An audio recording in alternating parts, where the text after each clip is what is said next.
Hello everyone, this is the part 6 on chemical effect of electric current. तो अपने इस lecture में हम लोग देखेंगे what is electrolytic cell and what is electrolysis और how we make electrolytic cell, what is the difference between the electrolytic cell and electrochemical cell, ठीक है, जिसको हम गाल्वेनिक सेल भी कहते हैं।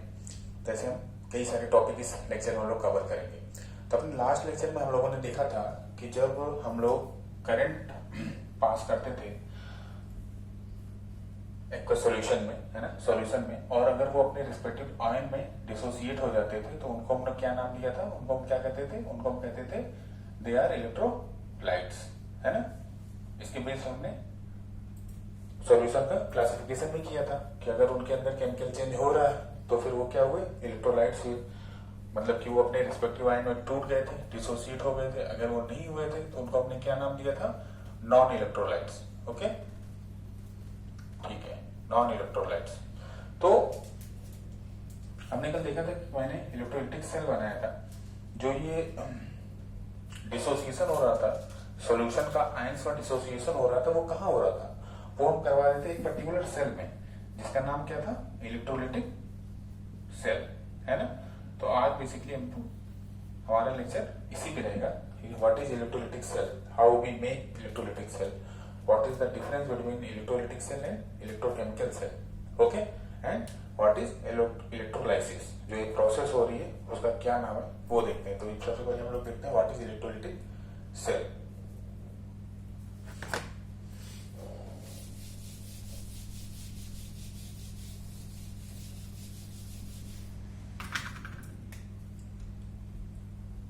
सबसे पहले हम ये देखते हैं हाउ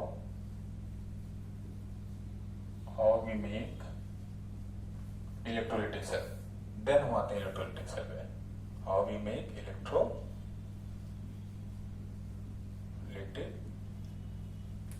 सेल, इलेक्ट्रोलिटिक सेल हम बनाते कैसे हैं, ठीक है। तो उसका हल्का सा आइडिया हम लोगों ने लास्ट क्लास में भी लिया था कि एक टैंक ले लेंगे, है ना, टैंक, और इसमें इलेक्ट्रोड डिप कराएंगे, इस तरह से हैंग कर देंगे, और इसमें हम लोग इलेक्ट्रोलाइट उसको फिल कर देंगे, इलेक्ट्रोलाइट सॉल्यूशन, है ना, और इसको कनेक्ट कर देंगे किससे? सोर्स ऑफ एनर्जी, मतलब कि बैटरी के साथ। तो ये हमारा क्या था? ये हमारा नेगेटिव टर्मिनल था, है ना। तो इसका नाम था कैथोड, ओके, और ये हमारा पॉजिटिव टर्मिनल है, तो इसका नाम है एनोड, ठीक है।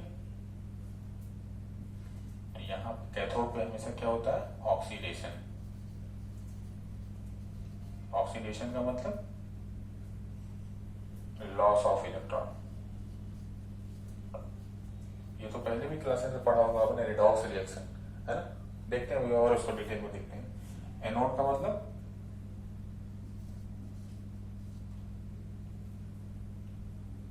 नहीं, यहाँ पे रिडक्शन होगा, रिडक्शन कैथोड पे, ठीक है। और रिडक्शन का मतलब होता है गेन ऑफ इलेक्ट्रॉन। एनोड पे होगा आपका ऑक्सीडेशन। ऑक्सीडेशन का मतलब क्या होता है? Loss of electron, okay. ये हमारा हो गया इलेक्ट्रोलिटिक, ये तो हमारा हो गया इलेक्ट्रोलाइट्स, ठीक है। और ये जो कंटेनर, इसको क्या बोलेंगे? इलेक्ट्रोलिटिक टैंक,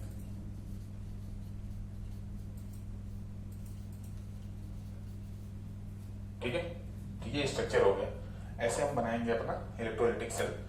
दो इलेक्ट्रोड्स ले लेंगे, एक प्लस टर्मिनल से पॉजिटिव टर्मिनल से अटैच रहेगा जिसको हम एनोड बोलते हैं, दूसरा नेगेटिव टर्मिनल से अटैच रहता है जिसको हम कैथोड बोलते हैं। एनोड पे हमारा ऑक्सीडेशन होता है और कैथोड पे हमारा रिडक्शन होता है, ठीक है। और इसमें हम इलेक्ट्रोलाइट सॉल्यूशन इलेक्ट्रोलाइट सॉल्यूशन से इसको फिल कर देते हैं, है ना। इलेक्ट्रोलाइट सॉल्यूशन का मतलब वैसा सॉल्यूशन लेंगे जो कंडक्टिंग है ना। कंडक्टिंग का मतलब जो अपने आयंस में डिसोसिएट हो, है ना। ऐसा लेने को कोई फायदा नहीं होगा जो अपने आयंस में डिसोसिएट ही ना हो, तो फिर हमारा इसमें करंट का फ्लो ही नहीं होगा। ठीक है। दूसरा, एक टैंक लेते हैं जो कि इलेक्ट्रोलिटिक टैंक बोलते हैं, उस टैंक में लेकर के उस सॉल्यूशन को भर देते हैं और इलेक्ट्रोड को इसमें हैंग करा देते हैं। ये जो हमारा टैंक है ये नॉन कंडक्टिंग है, नॉन कंडक्टिंग मतलब इसमें करंट नहीं आएगा। इसको इसलिए बनाया गया क्योंकि पता लगा अगर किसी ने ऐसे टच किया, क्योंकि एक्सपेरिमेंट है, एक्सपेरिमेंट करते समय अगर मान लीजिए टच हो गया तो उसको करंट लग जाएगा, तो इसलिए इसको नॉन कंडक्टिंग बनाया गया है। ठीक है। ये हो गया हमारा electrolytic cell, how to make. तो हम इसको ऐसे बना सकते हैं। अब इसको समझते हैं कि इलेक्ट्रोलिटिक सेल होता क्या है, उसके बारे में देखते हैं।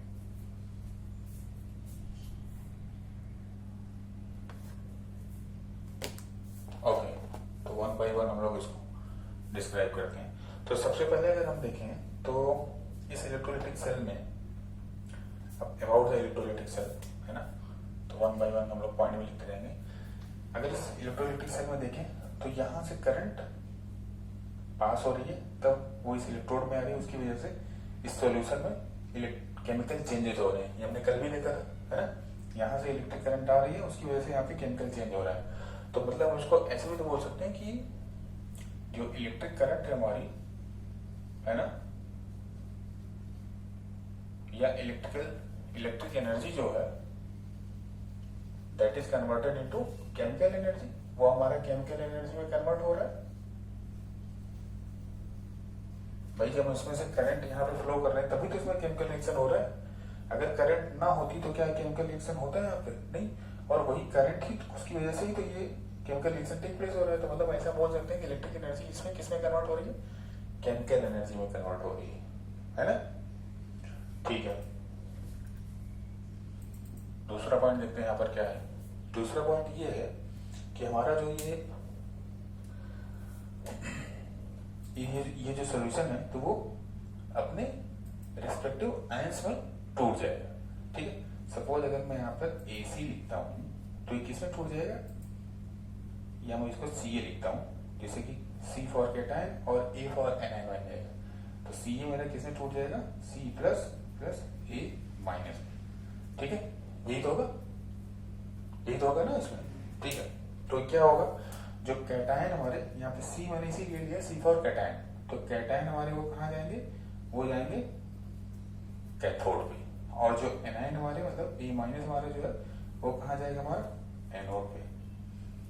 ठीक है। तो क्या होगा, ये जब हमारा कैटायन कैथोड पे जाएगा तो यहाँ पे क्या होगा? रिडक्शन होगा।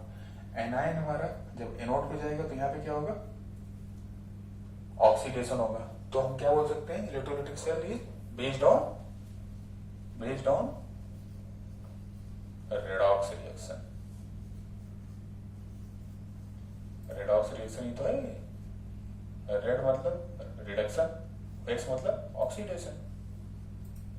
रिडक्शन और ऑक्सीडेशन, रिडक्शन और ऑक्सीडेशन हो रहा है ना। जब मेरा कैटायन कैथोड पे जाएगा तो वहां पे क्या होता है? रिडक्शन होता है। जब मेरा एनायन एनोड पे जाएगा तो वहां पे क्या होगा? ऑक्सीडेशन होगा। मतलब रिडक्शन भी हो रहा है और ऑक्सीडेशन भी हो रहा है। तो मतलब electrolytic cell is based on redox reaction, है ना। रिडक्शन भी हो रहा है और दूसरा ऑक्सीडेशन भी हो रहा है। ठीक है। तीसरा, एनोड जो है हमारा क्या है? वो एनोड हमारा पॉजिटिवली चार्ज है, मतलब कनेक्टेड टू एनोड जो हमारे यहाँ पर क्या है? वो पॉजिटिव है। और नंबर 4, कैथोड हमारा जो है वो क्या है? नेगेटिव है। क्योंकि ऐसा नहीं कि सारे सेल में एनोड पॉजिटिव होगा कैथोड नेगेटिव होगा, इसलिए मैं यहाँ पे हाईलाइट कर रहा हूँ कि इलेक्ट्रोलिटिक सेल में एनोड जो है वो पॉजिटिव है और कैथोड जो है वो नेगेटिव है। ठीक है। और इसमें क्या है, और अपन ये देख के बोल सकते हैं कि जैसे हमने पहला पॉइंट दिया कि इलेक्ट्रिक एनर्जी को ये केमिकल एनर्जी में कन्वर्ट कर रहा है, तो एक तरीके से देखा जाए तो इसको हम ऐसे भी बोल सकते हैं कि electrolytic cell need a source of energy. इसको बाहर से हमें एनर्जी देना पड़ रहा है। इसका मतलब हम ऐसा बोल सकते हैं ना कि जो हमारी इलेक्ट्रोलिटिक सेल है need a source of energy, जब तक हम इसको बाहर से एनर्जी नहीं देंगे, अगर क्या मैं एनर्जी देना बंद कर दूंगा तो क्या ये डिसोसिएट होगा अपने आप में? नहीं होगा, अपने आप तो नहीं होगा ना। तो इसका मतलब फिफ्थ पॉइंट हम क्या कह सकते हैं, it need a source of energy, need a source of energy. ठीक है, अब चाहे उस पॉइंट को हम अलग से लिखें, सिक्स पॉइंट, कि जैसे ये अपने आप नहीं हो रहा है, मतलब नेचुरली नहीं हो रहा है, तो इसको क्या बोल सकते हैं, इसको बोलेंगे नॉन स्पॉन्टेनियस। तो यहीं पे इसको ऐड कर सकते हैं, based on redox reaction which is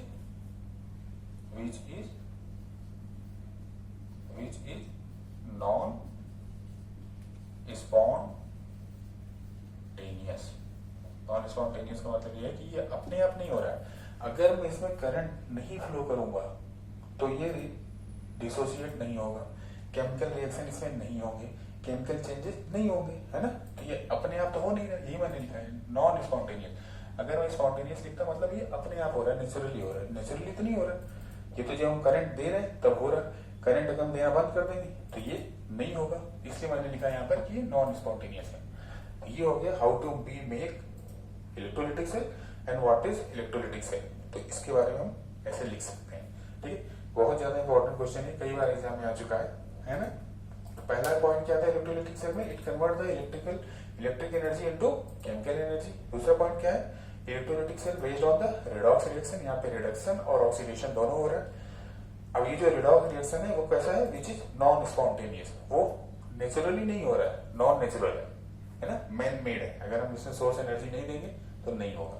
third point क्या है कि anode is positive, anode positive है, कैथोड इज नेगेटिव, कैथोड हमारा नेगेटिव है।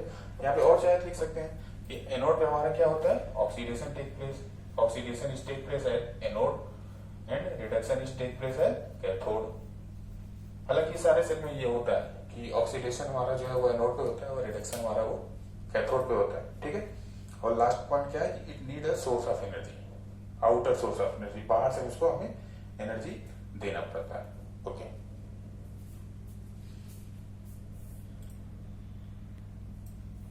ओके,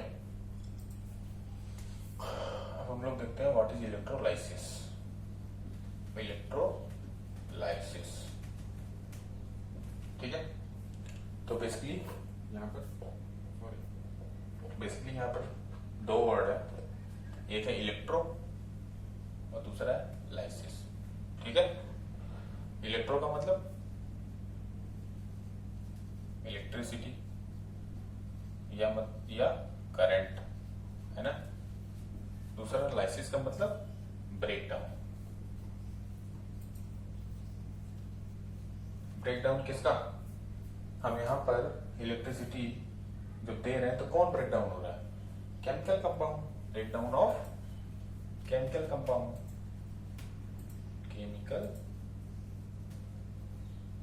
केमिकल कंपाउंड ना, वही तो ब्रेकडाउन होगा। तो इलेक्ट्रोलाइसिस मतलब जब हम करंट देते हैं, इलेक्ट्रिसिटी का देते हैं, तो उसकी वजह से क्या होता है, केमिकल कंपाउंड में ब्रेकडाउन हो जाता है। ठीक है, अब क्या करते हैं, डिफाइंड इलेक्ट्रोलाइसिस को भी डिफाइन करते हैं, देते समझते हैं। ये तो एक पॉइंट हो गया। दूसरा, इलेक्ट्रोलाइसिस हमारा होता कहाँ है, जब हमारा वो होता है किसके अंदर, इलेक्ट्रोलिटिक सेल के अंदर होता है। ठीक है, happens in electrolytic cell, electrolytic cell के अंदर होता है। ठीक है,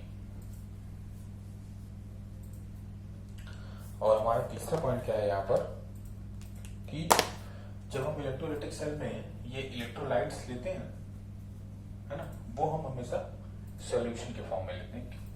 क्यों, उसका रीजन है कि सॉलिड जो केमिकल कंपाउंड होते हैं उसमें इलेक्ट्रिसिटी फ्लो नहीं होती है या बहुत ही कम होती है। ठीक है, क्यों, क्योंकि जो सॉलिड केमिकल कंपाउंड होते हैं तो उनके अंदर जो एटम होते हैं उनके अंदर स्ट्रॉन्ग इलेक्ट्रोस्टैटिक बॉन्ड होता है।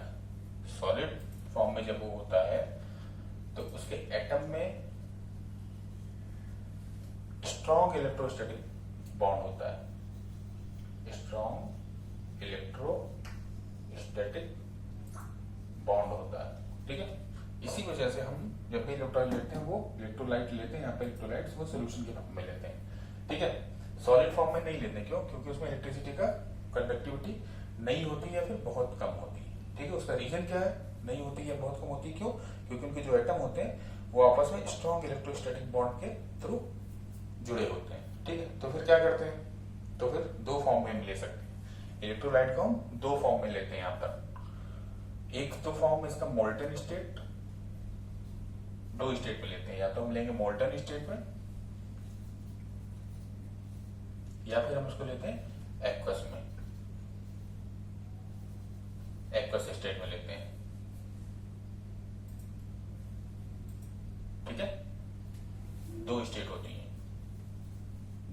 मोल्टन स्टेट का मतलब ये होता है कि वो केमिकल कंपाउंड लिया तो उसमें हम सिर्फ उसको डायरेक्ट उसको गर्म कर देते हैं, हीट अप कर देते हैं।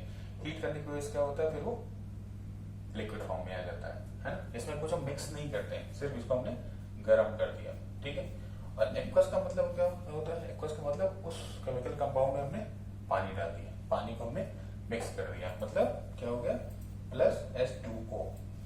तो गर्म करने से क्या होता है कि एटम के बीच का जो स्ट्रॉन्ग इलेक्ट्रोस्टैटिक बॉन्ड है वो टूट जाता है या फिर वो वीक पड़ जाता है। ठीक है, तो इसकी वजह से फिर उनको, क्योंकि अल्टीमेटली हमें करंट डाल करके उस केमिकल कंपाउंड को डिसोसिएट ही तो करना है ना। तो पहले तो हम गर्म कर दिए उसको, उसकी वजह से क्या हुआ, उनके बीच के एटम का जो इलेक्ट्रोस्टैटिक बॉन्ड है वो थोड़ा सा ढीला पड़ गया है ना। बाकी काम करंट ने कर दिया और वो टूट गए। सेम काम पानी के साथ होता है, वाटर के साथ। केमिकल कंपाउंड है, उसमें हमने जब वाटर मिक्स किया तो उनके बीच का जो स्ट्रॉन्ग इलेक्ट्रोस्टैटिक बॉन्ड है वो वीक पड़ जाता है ना। इसी वजह से वो आसानी से आयंस में डिसोसिएट हो जाते हैं। ठीक है, आगे देखते हैं। ओके, अब ये देख सकते हैं कि इलेक्ट्रोलाइसिस में और क्या होता है। तो हमारा ये, तो यहाँ पे हमारा जो C+ है उसका मतलब हो गया कैटायन है ना। जो पॉजिटिव चार्ज आयन है वो कैटायन है और जो नेगेटिव चार्ज आयन है वो क्या है हमारे, वो एनायन है। ठीक है, आगे देखते हैं क्या होता है इलेक्ट्रोलाइसिस में। तो हमारा जो, जब हमने इसमें करंट फ्लो किया, ठीक है, हमने एक्वस या फिर मोल्टन स्टेट में या फिर एक्वस स्टेट में अपने इलेक्ट्रोलाइट को लिया, उसके बाद जब इसमें करंट फ्लो करते हैं तो अपने रिस्पेक्टिव आयंस में टूट जाता है। ठीक है, तो हमने क्या लिया था यहाँ पे, सपोज हमने Ca लिया था तो ये C+ और A- में टूट गया।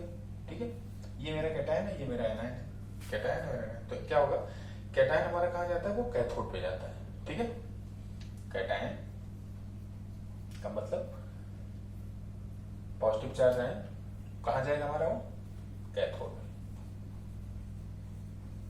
और कैथोड पे क्या होता है, वहां पर होता है रिडक्शन। रिडक्शन का मतलब क्या हो गया, गेन ऑफ इलेक्ट्रॉन है ना, मतलब वो इसको इलेक्ट्रॉन मिलेगा। ठीक है, तो मतलब हमारा सॉल्यूशन में C+ है, वो कैथोड पे गया, यहाँ गया, यहाँ पे उसको इलेक्ट्रॉन मिलेगा। मतलब C+ है हमारा, वो गया कैथोड पे, यहाँ पे उसको इलेक्ट्रॉन मिलेगा। इस इलेक्ट्रॉन को लेकर के कन्वर्ट हो जाएगा किसमें, C पे, और कहाँ रहेगा, कैथोड पे रहेगा। ठीक है, यहाँ से वो निकल के सॉल्यूशन से वो यहाँ पहुंच जाएगा और यहाँ पे उसको इलेक्ट्रॉन मिलेगा। इलेक्ट्रॉन उसके साथ ये कंबाइन होकर के किसमें कन्वर्ट हो जाएगा, C में। ठीक है, अब दूसरा जो हमारा एनायन है वो कहाँ जाएगा, हो जाएगा हमारा एनोड पे है ना। तो एनायन मतलब A+, इसका चेंज कर देते हैं, कर लेते।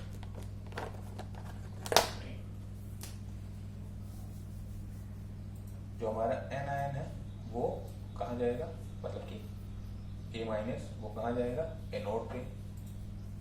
एनोड पे क्या होगा, ऑक्सीडेशन है ना। ऑक्सीडेशन का मतलब लॉस ऑफ इलेक्ट्रॉन, मतलब इसके अंदर से इलेक्ट्रॉन निकल जाएंगे। ठीक है, तो ये है, ये उठ के गया यहाँ पर गया, फिर क्या हुआ, इसने अपने अंदर के इलेक्ट्रॉन को निकाल दिया और ये कन्वर्ट हो गया किसमें, A में, और कहाँ पे रह गया, एनोड पे रह गया। तो ये जो ओवरऑल प्रोसेस है इसी को बोलते हैं इलेक्ट्रोलाइसिस। ये सब कुछ जो हुआ, ये टूटे, ये इधर गया इलेक्ट्रॉन को लिया, वो उधर गया इलेक्ट्रॉन को निकाला है ना, इसी सब ओवरऑल प्रोसेस को हम क्या बोलते हैं, इलेक्ट्रोलाइसिस। तो हम कैसे इसको डिफाइन करते हैं वो देखते हैं। अभी आप इसको एक बार फिर से देख लो।